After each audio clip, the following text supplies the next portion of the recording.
చెప్తా హల్లెలూయా. చేపల రేటు ఒక రకంగా ఉంటుంది, రొయ్యల రేటు ఒక రకంగా ఉంటుంది. ఆ రొయ్యల్లో కూడా కౌంట్ని బట్టి ఒక రేటు ఉంటుంది, చేపల్లో కూడా చేపలను బట్టి ఒక రేటు ఉంటుంది. దేవుని స్తోత్రం కలుగును గాక. చెప్తా హల్లెలూయా. మనము కూడా ఈ లోకం నుండి, పాపం నుండి ప్రత్యేకింపబడిన వారై ఒక ప్రత్యేకమైన జీవితాన్ని చేస్తే నీ రేటు కూడా సపరేటుగా ఉంటుంది. గట్టిగా చెప్పలు కొట్టాలి. హల్లెలూయా.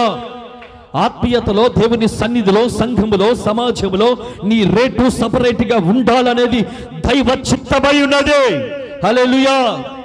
ఏ రేటు లేకుండా ఆత్మ సంబంధంగా దేవుని ఎదుట ఏ విలువ లేకుండా ఒకవేళ నీవు నేను జీవిస్తున్నామేమో బిడ్డలారా, ఒక ప్రత్యేకింపబడిన గుంపుగా, ఒక ప్రత్యేకింపబడిన బిడ్డలుగా, ఒక ప్రత్యేకింపబడిన జనాంగముగా, ఒక ప్రత్యేకింపబడిన యవనస్తులుగా, ఒక ప్రత్యేకింపబడినటువంటి సంఘముగా, యాజక క్రమంలో నడిచేటువంటి, ఉపదేశ క్రమంలో నడిచేటువంటి వారిగా ఉండాలని దేవుడు ఆశించుచున్నాడు. ఆమేన్. ఎందుకంటే ఆయన నివసించుచున్న సియోను, ఆయన కోరుకున్నటువంటి సియోను, ఆయన యుగ యుగములో నివాసం ఉంటున్నటువంటి సియోను ఒక ప్రత్యేకమైనదే. హల్లెలూయా. దేవుడు ప్రత్యేకమైన వాడు, దేవుడు నివసించుచున్న సియోను కూడా ప్రత్యేకమైనది. దేవునికి మహిమ కలుగును గాక. ఆమేన్. కాబట్టి మనము ఒక ప్రత్యేకమైన జీవితాన్ని కోరుకోవాలి, ఏరుకోవాలి. ప్రత్యేకమైన జీవితం కోసం మనము పరితపించాలి. ప్రత్యేకమైనటువంటి జీవితంలో మనము నడుచుకోవాలి. ఎందుకంటే ఆత్మీయ జీవితం దేవుని బిడ్డలారా ఒక మాదిరికరంగా మనము చూపించాలి. ఆమేన్. పరలోకమంతా ఒక రకంగా ఉంటుంది, సియోను ఒక రకంగా ఉంటుంది. దేవునికి స్తోత్రం కలుగును గాక. ఈ సియోను గురించి చెప్పాలంటే నేను మీకు ఢిల్లీ గురించి చెప్పాలి. ఆమేన్. మనము ఆలోచన చేస్తే మన ఇండియాకి క్యాపిటల్ ఏది అంటే రాజధాని ఏది? ఢిల్లీ. అట్లాగే పరలోకానికి క్యాపిటల్ సియోను. దేవునికి మహిమ కలుగును గాక. చెప్తా హల్లెలూయా. మరి ఇండియాకు మనము భారతదేశం వచ్చినటువంటి ప్రతి ఒక్కరు కూడా ఖచ్చితంగా రావాలనుకున్న వారు, వచ్చిన వారు, లేదంటే భారతదేశంలో ముఖ్యంగా నివసించుచున్న వారు భారతదేశానికి క్యాపిటల్ ఖచ్చితంగా తెలుసుకోవాలి. నేను అంటాను, పరలోకానికి వెళ్ళేవాడు పరలోకానికి క్యాపిటల్ తెలుసుకోవాలి. దేవునికి స్తోత్రం కలుగును గాక.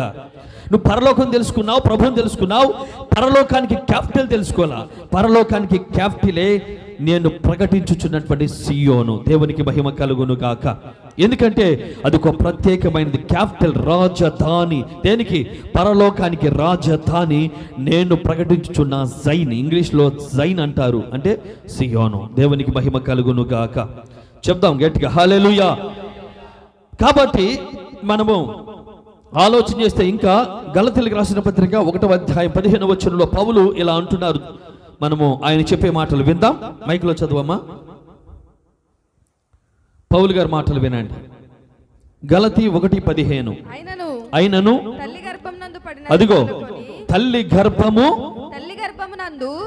గర్భమునందు పడినది మొదలుకొని అదిగో నన్ను ప్రత్యేకపరిచాడు దేవుడు. హల్లెలూయా. దేవుడు ప్రత్యేకపరుచుకున్నాడు. ఎవరిని? పౌలు గారిని. దేవుని స్తోత్రం కలుగును గాక. మరి మనం ఆలోచన చేస్తే పౌలు అంతకుముందు సౌలుగా ఉన్నాడు, సంఘాన్ని హింస పెట్టాడు, సంఘస్థులను హింస పెట్టాడు, అపోస్తుల్ని హింస పెట్టాలనుకున్నాడు, మరి హత్య చేయాలనుకున్నాడు, నానా రకాలుగా సంఘాన్ని శోధించి హింసించి బాధ పెట్టాలని ఎంతగానో కంకణం కట్టుకున్నాడు, నడుం కట్టుకున్నాడు, పత్రికలు కూడా తెచ్చుకున్నాడు పై అధికారుల దగ్గర. సంఘాన్ని ఏదైనా చేయటానికి పత్రికలు కూడా, అధికార పత్రికలు తెచ్చుకున్నాడు ఆ యొక్క సౌలు. అయితే అతడు ఎన్ని ప్రయత్నములు చేసినప్పటికీ కూడా అతని ప్రయత్నములు సఫలము కాలేదు, విఫలమైపోయాయి. కారణం ఏంటంటే అతడు దేవుని దృష్టిలో ఒక ప్రత్యేకమైన వాడిగా జన్మించాడు. దేవుని స్తోత్రం.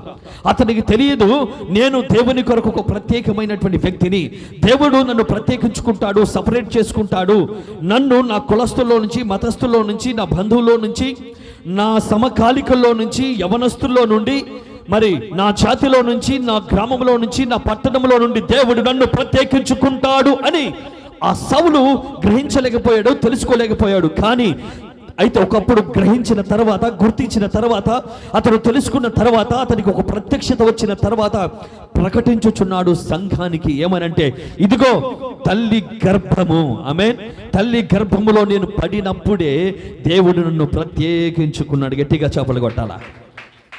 హల్లెలూయా. చెప్తా హల్లెలూయా. బిడ్డలారా, దేవుడు నన్ను కూడా ప్రత్యేకించుకున్నాడు. అయితే నేను ఒకప్పుడు లోకంలో జీవించాను, పాపంలో జీవించాను, ఇష్టానుసారంగా జీవించాను.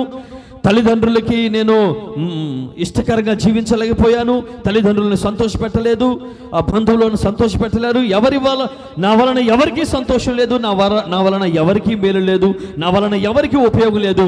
అయితే దేవుడు ఈ రోజున నా వలన సంఘానికి ఉపయోగకరంగా చేశాడు, సమాజానికి ఉపయోగకరంగా చేశాడు, కుటుంబానికి ఉపయోగకరంగా చేశాడు, నా బిడ్డలకు ఉపయోగకరంగా చేశాడు. బిడ్డల పరిచారకులకు ఉపయోగకరంగా, సంఘస్థులకు, విశ్వాసులకు, లోకములో పాడైపోతున్న, నశించిపోతున్న అనేక ఆత్మలకు దేవుడు ఉపయోగకరంగా, మేలుకరమైన పాత్రగా చేశాడు. దేవునికి మహిమ కలుగును గాక. పాఠం ఏమిటంటే, తల్లి గర్భములో పిండముగా రూపింపక మునిపే ఆయన నన్ను ప్రత్యేకించుకున్నాడు. అది పాఠం. దేవునికి మహిమ కలుగును గాక.